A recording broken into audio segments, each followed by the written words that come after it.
بنیادی بات یہ ہے کہ سارا علاقہ ایک فکر ایک بات پر مسلمان ایک بات پر مسلمان ہو. اگر خدا نہ کرے کسی کے دل میں رائی کے دانے کے برابر بھی یہ خیال ہے کہ یہ ہمارا اجتماع ہے تو میں کہتا ہوں اللہ کی مدد سے محروم رہو گے. اللہ کی مدد سے محروم رہو گے. اگر کسی کو اس بات کا شبہ بھی ہو کہ ہمارا اجتماع ہے اور کسی کے دماغ میں خدا نہ کرے شیطان نے یہ وسوسہ، میں کہتا ہوں شیطان نے یہ کیڑا کسی کے دماغ میں بٹھا دیا ہے کہ ہمارا ایک الگ کام ہے، الگ کام ہے، تو میں کہتا ہوں کہ اتنا سوچ لینا بھی اللہ کی مدد کے روکنے کے لیے کافی ہے. آپ اس سے اندازہ کر لیجئے اگر ذاتی جھگڑے میں دو آدمیوں کے اختلاف کی وجہ سے شب قدر کو واپس اٹھا لیا جاتا ہے ہمیشہ کے لیے، جبکہ بعض علماء کا کہنا یہ ہے کہ شب قدر ختم ہو چکی ہے، شب قدر دنیا میں ہے ہی نہیں. بعض یہاں تک کہنا ہے کہ شب قدر ختم ہو گیا ہمیشہ کے لیے، تلاش کرنے سے بھی نہیں ملے گی. بات کا کہنا یہ ہے کہ ختم تو نہیں ہوئی ہے بلکہ اس کو چھپا لیا گیا ہے.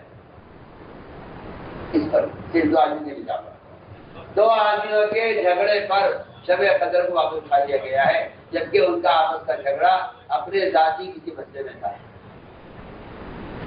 ہم آپ سے بہت کام کی بات کرتے ہیں. میں نے عرض کیا کہ اجتماع کی کامیابیاں وہ تو سب سے پہلی شرط یہ ہے کہ اس کے لیے اجتماع قلوب ہے. دوسری شرط یہ ہے کہ ایک فکر ہے یا نہیں. اگر آپ کا فکر ایک ہے سب کا ایک ہے، جہاں فکریں مختلف ہوتی ہیں وہاں بھی اللہ کی مدد نازل نہیں ہوتی. فرمایا ید اللہ علی الجماعت کہ اللہ تعالیٰ کی غیر مدد ہے وہ تو جماعت کی جگہ ہے. جماعت کی جگہ ایک خیال کے لوگوں کا جمع ہو جانا یہ کوئی اجتماع نہیں، یہ کوئی اجتماع نہیں. ایک خیال کے لوگوں کے جمع ہو جانا یہ امت کا اجتماع نہیں ہے. سب کا ہم خیال ہونا اجتماع ہے. سب کا ہم خیال ہونا، سب کا ہم خیال ہونا اجتماع ہے. جماعت پر ہے. جماعت کسے کہتے ہیں؟ جماعت اسے کہتے ہیں جو سب ایک فکر پر مجتمع ہو. اگر یہ بات ہے تو اللہ تعالیٰ رکاوٹوں کو دور فرما دے گا. میں عرض کرتا ہوں خندق میں چٹان اڑ گئی، خندق میں چٹان اڑ گئی اور اتنی سخت چٹان کی ٹوٹتی نہیں، صحابہ کی گزاریں بیکار ہو گئی. خندق میں الگ الگ حلقے بنائے گئے. حلقے بنا کر ان کو تقسیم کیا گیا 10 آدمیوں پر. حلقے بنائے جاتے تھے کام کی سہولت کے لیے.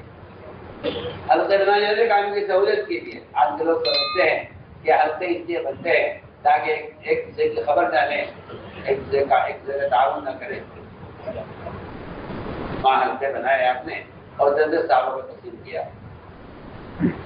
ایک حصے میں چٹان آ گئی، صحابہ سب مجتمع ہو گئے اور سب نے آ کر چٹان آ گئی ہے، ہم کیا کریں؟ آپ میں کہ ہو سکتا ہوں. اس سارے واقعے کا صاف مطلب یہ ہے، اس سارے واقعے کا صاف مطلب یہ ہے کہ عملہ اور ذمہ دار، عملہ اور ذمہ دار ان کا رشتہ مالک مزدور کا نہیں ہے. جی ہاں آپ سننا میری بات. عملہ اور ذمہ دار ان کا آپس کا رشتہ وہ مالک اور مزدور کا نہیں ہے. آپ نے فرمایا کہ میں ہو سکتا ہوں. آپ اترے خندق کا خود اور آپ نے چٹان سر ماری، جس سے وہ ریزہ ہو گئی. آگے بتایا کہ خبر دی آپ نے. اور تیسرا کام یہ ہوا کہ جو تمام صحابہ واقع تھے، حضرت جابر کے یہاں 2 آدمیوں کا کھانا آسانی سے، 3 آدمیوں کا کھانا مشکل سے.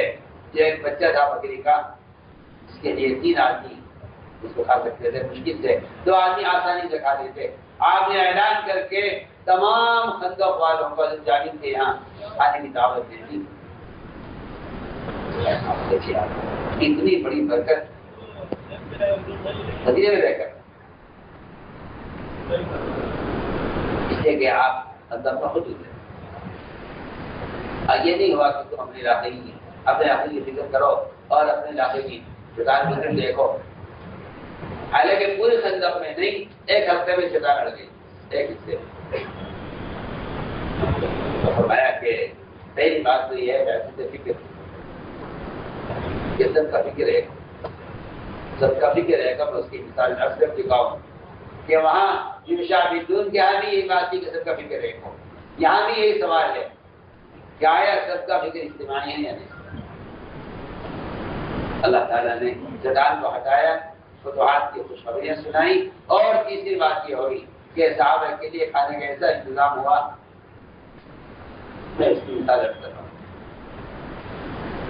ایک برا جیسے فکر، سب کا فکر ہے. ایک اور بنیادی بات ہے کہ سب کی بات ایک ہو. سب کی بات ایک ہو. فیصلے کلمہ دیکھو، جب مشورے سے کوئی کام ہونا طے ہو جائے تو پھر سب کو اس ایک بات پر، اس کو عمل میں لانے کے ذکر میں سب کو مشغول ہو جانا چاہیے. اگر کوئی شخص اجتماعات کے موقع پر کوئی یہ کہے کہ نہیں کہ ہماری رائے تو یوں ہے، بس سمجھ لو کہ جس کی رائے، جس کو بھی رائے پر اصرار ہے، وہ اجتماع سے کٹ گیا ہے. اس کی رائے پر اب رائے پر اصرار ہے، اس کی قوت، اس کی طاقت، اس کی استعداد، اس کا فکر وہ اجتماع سے کٹ گیا. پکی پکی بات. میں آپ کو مثال کرتا ہوں کہ کب میدان امام والوں کے ہاتھ میں ہوتا ہے اور کب اللہ میدان امام والوں سے چھین لیتے ہیں. کب اجتماع میں کامیابی ہوتی ہے، کب ناکامی ہوتی ہے. بہت کم موقع ہے اجتماع تھا. آپ صلی اللہ علیہ وسلم نے بہت کے موقع پر مشورہ کیا کہ کیسے کرنا ہے. دشمن کا مقابلہ ہے، جو مقابلے پر آ گیا ہے. دشمن کا مقابلہ آج کل مسلمانوں کا خیال یہ ہے کہ جب کوئی قتال نہیں ہو رہا ہے تو پھر کیسا دشمن اور کیسا جہاد. جی ہاں، اپنے کونے سے بازو اندازہ کرو. وہ تو زمانہ ادھر گیا جب کافروں سے قتال ہوا کرتا تھا. یہ تبلیغ والے کو خبردی کیا ہو گیا، سارے جہاد کی آیتوں کو تبلیغ میں بیان کرتے رہتے ہیں. مجھے اس بات پر آپ کی اس بے وقوفی پر مجھے تعجب ہے. میں تو آپ سے بے تکلف کیا. آپ صرف دشمن کے مقابلے کو قتال تک سمجھتے ہیں. آپ کو معلوم ہی نہیں ہے، آپ کو معلوم ہی نہیں ہے دشمن اس سے کہیں زیادہ بڑا نقصان وہ مسلمانوں کو لالچ کے ذریعے، خوف کے ذریعے ارتداد کے گڑھوں میں اتار چکا ہے. آپ اس کا کوئی احساس نہیں ہے. آپ کو تو صرف ایک صحابہ کے زمانے کے قتال کے غزوات کے واقعات آپ کو بتا دیے گئے ہیں. اسی کو آپ جہاد سمجھتے ہیں، اسی کو آپ قتال سمجھتے ہیں، اسی کو جہاد سمجھتے ہیں. اور اسی صرف قتال کے لیے نکلنے پر سارے فضائل کو محفوظ کیے ہوئے ہیں. میں تو آپ سے بے تکلف بات کر رہا ہوں، جس کو بے تکلف نہیں.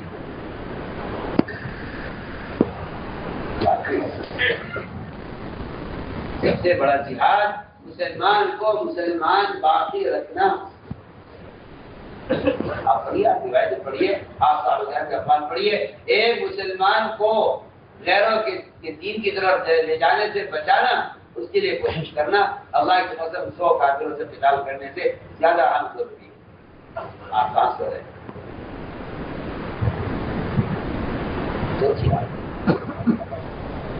تو میں نے عرض کیا کہ آپ سے میں مشورہ کیا کہ کیا کرنا ہے۔ صحابہ کی رائے مختلف ہوئی۔ جوانی کی رائے تھی کہ ہمیں میدان میں نکل کر مقابلہ کرنا ہے۔ مشورہ ہوتا رہا، آپ نے اسی بھی رائے دی، اسی بھی رائے دی، اس سے ہمارے اجتماع جو ہوتے ہیں مشورے سے ہوتے ہیں، اور جو بات ذمہ دار طے کر دے اس کے فیصلے کے بعد سب کی رائے ہو جانی چاہیے۔ اگر اللہ کی مدد چاہتے ہو اور اگر میدان ہاتھ سے لے جانا سے چھوڑنا چاہتے ہو تو بس اپنی رائے میں اختلاف کر لو۔ میں آج کر رہا ہوں، جب رائے مختلف آئی تو آپ صلی اللہ علیہ وسلم نے منافرین سے بھی رائے کہ ہمارے یہاں اجتماع کا مطلب یہ ہے کہ ہر ساتھی سے رائے بھی لی جائے اور اس کی صلاحیت کو کام لگایا جائے۔ آپ صلی اللہ علیہ وسلم نے منافرین سے بھی رائے ان کے سردار نے کہا کہ ہماری رائے تو یہ ہے کہ مدینہ میں اگر مقابلے کا ہمارا تجربہ بھی یہی ہے اور اس میں ہماری بھی حفاظت بھی ہے، اس لیے کہ منافقین بزدل ہوتے ہیں۔ منافقین نفاق ہمیشہ بزدلی پیدا کرتا ہے، دیکھیں شجاعت ایمان کا کی علامت ہے اور بزدلی نفاق کی علامت ہے۔ منافق ہمیشہ بزدل ہوتا ہے۔ میں کہا جی نہیں، ہم تو مدینے میں رہ کر مقابلہ کریں گے، باہر نہیں نکلیں گے۔ آپ صلی اللہ علیہ وسلم نے فیصلہ فرمایا کہ باہر نکلیں گے۔ ہو گیا فیصلہ۔ آپ سواری پر سوار ہو کر نکلے۔ منافقین میں سردار نے کہا کہ جی آپ نے ہماری بات پر عمل نہیں کیا، اس لیے ہم تو آپ کا ساتھ نہیں دیں گے، ہم آپ کا ساتھ دیں گے اس شرط پر کہ آپ ہماری بات مانیں۔ میں آپ سے بہت کام کی بات کہہ رہا ہوں، اگر خدا نہ کرے یہ خیال ہے تو اس اصرار پر اختلاف پیدا ہوتا ہے۔ جہاں آدمی اصرار کرتا ہے رائے پر، وہاں اس کی رائے اس کو الگ کر دیتی ہے، اس کی رائے اس کو الگ کر دیتی ہے۔ وہ مجموعہ ایسے کٹ جاتا ہے جب رائے پر اصرار کرتا ہے، اور بالکل یہی ہوا کہ رائے پر اڑ گیا یہ، اس نے کہا نہیں ہماری رائے تو وہی ہے جو ہم کہہ رہے ہیں۔ اس پر اس نے اصرار کیا، آپ سے فیصلہ کیا آپ نے، اور آپ کے ساتھ صحابہ نکلے۔ 700 کا قافلہ یہ میدان میں اتر گیا اور 300 اسی مدینے کے رہنے والے 3 ساتھیوں نے بائیکاٹ کیا اور یہ کہا کہ آپ نے ہماری بات نہیں مانی ہے، اس لیے آپ اپنا اجتماع کر لو۔ جی میں آپ سے بالکل کھل کر رکھ سکتا ہوں، جی آپ کر لو، ہم تو شریک ہوں گے نہیں کیونکہ آپ نے ہماری بات نہیں مانی۔ کیا ضروری ہے کہ آنے والی بات کے منوانے کے لیے اپنے آپ کو اجتماعی سے الگ کر دیں؟ کہ ذمہ دار کو اگر ذمہ دار اپنے فیصلے میں غلطی کر گیا تو اللہ تعالیٰ اس کو 1 اجر دیں گے، اور اگر اس نے اپنے فیصلے میں صحیح فیصلہ کیا تو اللہ اس کو ڈبل اجر دیں گے۔ غلط فیصلے پر 1 اجر اور صحیح فیصلے پر ڈبل اجر۔ 1 اجر ملے گا اس کے صحیح فیصلے کا، 1 اجر ملے گا اس کے غور و فکر کرنے کا۔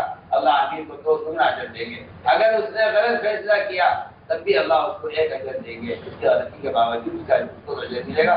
تمہیں تمہارے انکار کی وجہ سے تم سے کام نہیں لیا جائے گا، تمہیں واپس کرنا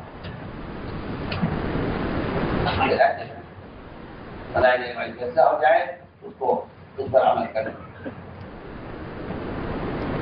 کام اصل میں ایک جبر ثقیل کی طرح ہے، بھاری چیز پستی میں جا پڑی ہے، گہرائی میں، اس کو نکالنا ہے۔ اور آپ جانتے ہیں کہ جب کوئی بھاری چیز نکالی جاتی ہے تو پھر اس پر سب کا اس چیز کو نکالنے پر اتفاق ہونا ضروری ہے۔ جس آدمی کی رائے بدل جائے گی اس کی قوت الگ ہو جائے گی۔ میں کچھ آسان مثال دے رہا ہوں۔ بعض مرتبہ غور کریں گے جب کوئی بھاری چیز نکالی جاتی ہے نیچے سے تو لوگ کہتے ہیں ایک آواز لگاؤ، ایک آواز، اس آواز کے ساتھ سب زور لگائیں گے تو چیز حرکت میں آئے گی. وہ آواز ہی لگائی جاتی ہے تاکہ اس آواز کے ساتھ سب کا ارادہ اٹھانے کا ایک ہو جائے. ایک نے قوت لگائی، ایک نے طاقت لگائی، ایک نے زور لگایا، ایک نے زور لگایا. اس سے طاقت انفرادی ہو جائے گی، اجتماعی نہیں رہے گی. اجتماعی قوت کے لیے اجتماعی آواز لگائی جاتی ہے. اور اگر نکل آئے اور باہر تک آنے لگے اور اٹھاتے اٹھاتے چند لوگوں کی رائے بدل جائے کہ اس کو نہیں نکالنا ہے اور وہ اپنی رائے پر اصرار کر کے اگر درمیان میں اپنا ہاتھ چھوڑ دیں تو یہ چیز بھی واپس جائے گی اور 2-4 کو اپنے ساتھ لے کے جائے گی. اندر میں آپ کو بالکل آسان نظر دے رہا ہوں، آپ یہ مت سمجھیے کہ آپ اس کو تھامے رکھیں گے. نہیں، اگر آپ تھامے رکھیں گے یہ آپ کو لے کر اندر جائے گی. یہ کہ اس میں نے اختیار کیا ہے. یہ ایک آسان مثال ہے ہمارے صاحب کے بندی عرض کر رہا ہوں. صاف محفوظ ہے اس کا ایک عام جیسے فقیر کی طرح ہے. اور بھاری چیز کا اصول ہے کہ اس کو جب تک پوری طرح نکل کے باہر نہ آ جائے تب اپنی اجتماعی قوت اس پر لگائے رکھے مسلسل. میں نے عرض کیا کہ یہاں ان 3 ساتھیوں نے آپ صلی اللہ علیہ وسلم کی رائے سے آپ کے فیصلے سے اختلاف کیا، اگر آپ نے اصرار کیا اور یہ الگ ہو گئے. 700 آدمی اترے میدان احد میں. آپ نے اس میدان کے اندر الگ الگ اپنی جماعت کو ترتیب دیا. ایک جماعت کو آپ نے جماعت کے اوپر متعین کیا. میں دیکھو دنیا سے ہلنا ہوں کسی بھی حالت میں عرض کرا تھا کہ میدان میں اترنے والے ایک فکر پر جمع ہوں.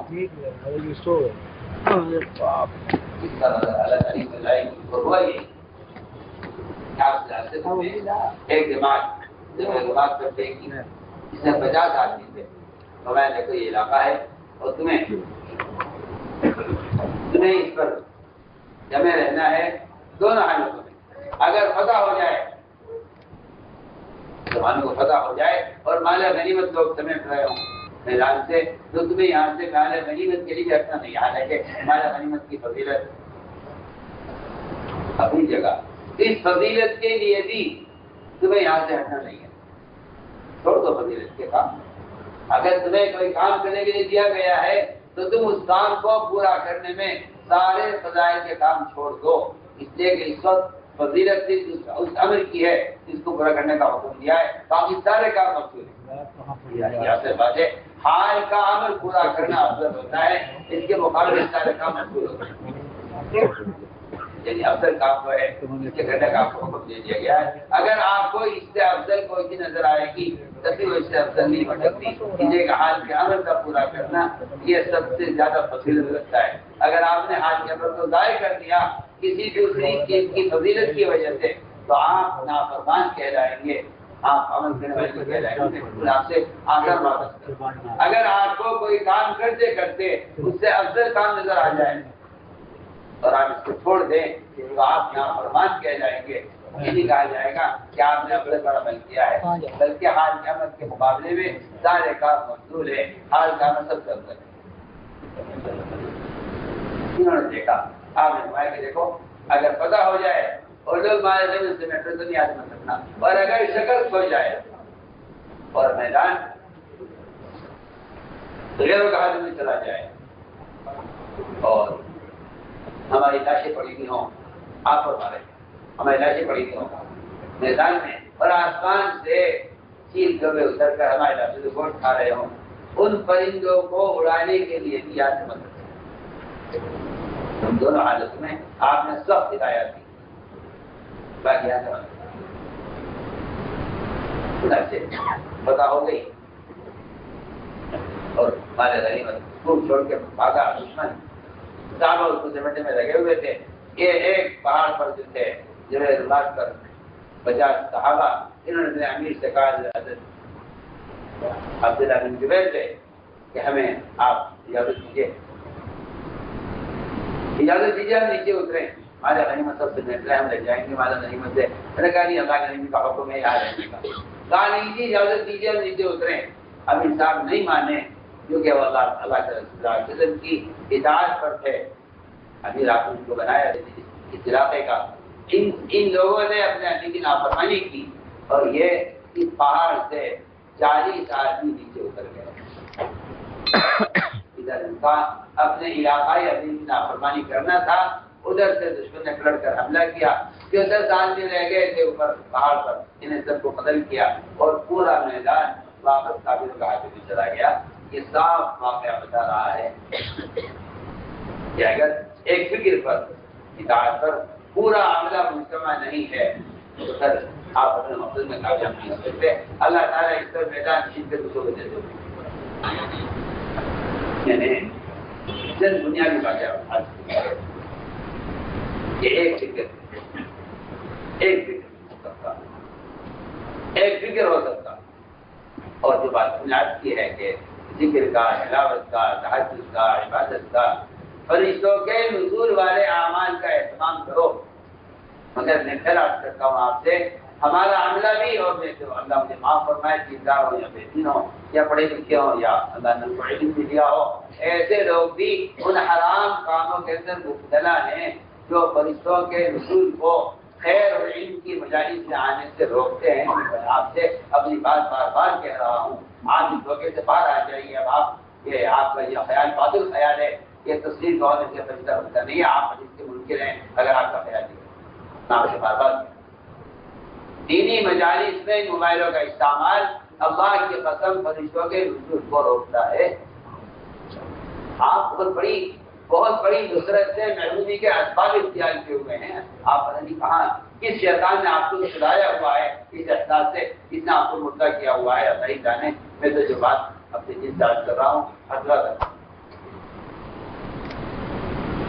ہوش میں آئیے، ہوش میں آئیے۔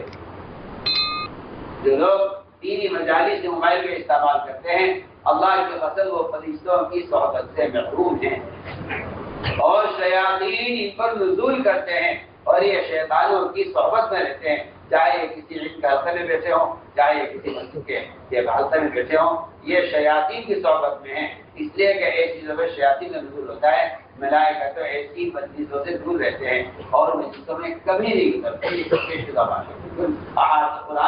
قرآن اور حدیث سے بھرے ہوئے ہیں، لیکن پر شیاطین کا نزول ہوتا ہے، قرآن کی آیت کا صاف مفہوم ہے۔ تنزل علی کل افاک نثیم، صاف قرآن۔ یہ شیاطین کا نزول ہوتا ہے گناہ کرنے والوں پر اور جھوٹوں پر، اور وہاں شیاطین کا نزول ہوتا ہے اس لیے کہ دنیا میں بت پرستی کی ابتدا تصاویر سے ہو، تصاویر سے نہیں بلکہ اللہ والوں کی تصویروں سے ہوئی۔ اگر کوئی اس تاریخ کو سمجھنا چاہے اور کسی کے دماغ میں کوئی سی عقل ہو تو وہ سوچے اس کو۔ دنیا میں بت پرستی کی ابتدا اللہ والوں کی تصویروں سے ہوئی ہے۔ اس دنیا بت نہیں ہوا کرتے تھے، ہماری اس طرح جو قوم میں پانچ بزرگ تھے، شیطان نے ان کو مشورہ، آج کے لوگوں کی طرح زمانے میں بھی شیطان نے مشورہ دیا تھا کہ آپ گروہ کی تصویر بناؤ۔ آج کی شیطان نہیں، جن لوگوں کو گمراہ کیا ہوا ہے، جو کہتے ہیں کہ تصاویر سے بھی دین کی نشر و اشاعت ہو سکتی ہے، جن سارے حرام کام کے راستے سے دین پھیلانا چاہتے ہیں اور اس پر غور کرنا چاہیے۔ میں آپ سے بالکل بے تکلف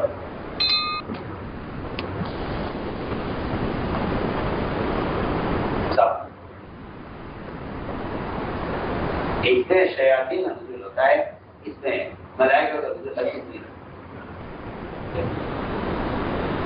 میرے دوستوں، میں نے عرض کیا کہ دنیا میں بت پرستی کی ابتدا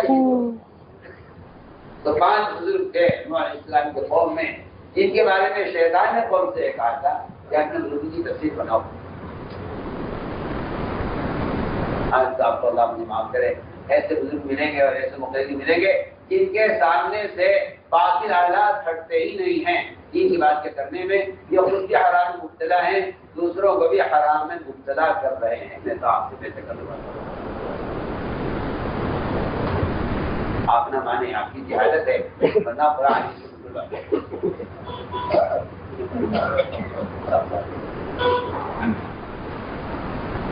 صاف ہے، واقعہ لکھا ہے سیرت میں، ان کی تصویریں بنی اور ان کے مجسمے بنے، پھر ان مجسموں کے بت بنائے گئے۔ یہاں سے مفرد دنیا میں لکھا ہے علماء نے، آپ غور کریں۔ اسلام کا خیال یہ ہے کہ نہیں اس طرح بھی دین پھر سکتا ہے اور یہ بھی استفادے کا ایک راستہ ہے۔ تو کہتا ہوں کہ شیطانی راستوں سے ہدایت کا ملنا اور باطل راستوں سے حق کا قائم ہونا یہ آپ کا عام خیال ہے، اس کا دین سے شریعت سے کہیں دور کا بھی کوئی تعلق کا رشتہ نہیں۔ آپ کو ہر آسان راستہ وہ ہدایت کا راستہ مل سکتا ہے، جبکہ صاف بات یہ ہے کہ سہولت کے راستے سے شیاطین اور سہولت کے راستے سے کفر پھیلتا ہے، مجاہدے اور سنت کے راستے سے ہدایت آتی ہے۔ انہیں میں تاکید سے کہہ رہا ہوں کہ اپنے آپ کو بچائیے ان تمام چیزوں سے جس سے اللہ تعالیٰ کی غیبی مددوں کے آنے میں رکاوٹیں پیدا ہوتی ہیں، اور فرشتوں کا نزول ایسے مجلس سے میں نہیں ہوتا، اس سے اپنے آپ کو ہمیں بچاتے ہوئے فکر کے ساتھ یکسوئی کے ساتھ اپنے آپ کو کام کی طرف لینا ہے۔ عرض کر دیا کہ قرآن نے کہاں قرآن میں اور احادیث نے کہاں ان اجتماعات پر غیر مدد کے آنے کے اسباب بیان کیے گئے ہیں۔ کہیں ذکر کی کثرت، کہیں تلاوت کی کثرت، کہیں قیام ذات کے قیام کی کا اہتمام، یہ سب چیزیں ہیں۔ اس سے اور سب سے بڑھ کر اجتماعات سے پہلے انفراد دعوت اور محنت کی عملی کوشش۔ میں کہتا ہوں کہ ہمارا اجتماعات وہ سیاسی اور جو ہے ہنگامی اجتماعات کی طرح اور دنیا داروں کے میلوں کی طرح یہ تاریخ کے اعلان سے اجتماع نہیں ہوتے ہمارے یہاں تو محنت اور پڑھ کو دعوت دینے اور اللہ کے راستے کی عملی نقل حرکت سے اس جماعت کی کامیابی حاصل کی جاتی ہے۔ یہ کام ہے جو پیرس کے لیے آئے ہیں وہ سب سے پہلے قدم اٹھائیں، اس لیے کہ اللہ تعالیٰ نے آپ علیہ وسلم کو یہ حکم دیا ہے لا تکلف الا نفسک وحرج المؤمنین، نبی جی اپنے آپ کو مکلف کیجیے اور اپنے کو ترغیب دیجیے، اپنے لیے تکلیف دوسروں کے لیے ترغیب، اپنے لیے تکلیف دوسروں کے لیے ترغیب، اور تکلیف اگر نہ ہو تو ترغیب مؤثر نہیں ہوتی۔ اس لیے ہمیں کوشش کر کے اپنے آپ کو اس کی حفاظت کرنا ہوگا اور محنت کے میدان میں اتر کر عملی محنت کے ذریعے اللہ تعالیٰ سے ان اجتماعات کی وہ خیریں حاصل کرنی ہوگی جو خیریں جو نبوت میں ان اجتماعات پر نازل ہیں۔ اس لیے ہم نے پوری بات آپ کے سامنے رکھی ہے، آپ اس کے مطابق پوری عملی کوشش کریں، اور جو باتیں عرض کی ہیں خاص طور پر ہماری اجتماع والے جانے والے ان ساری باتوں کو جو مذاکرے ہو رہے ہیں ان کا آپس میں کو دہرائیں بھی اور عملی طور پر واپس جا کر اس کا عملی نظام قائم کریں، اس کے لیے 4 مہینے کے لیے 6 مہینے کے لیے اپنے آپ کو فائدہ کرنا ہوگا، اور اس کے لیے نکل کر اس کا عملی ماحول بنانا ہوگا۔ اس لیے میں آپ کو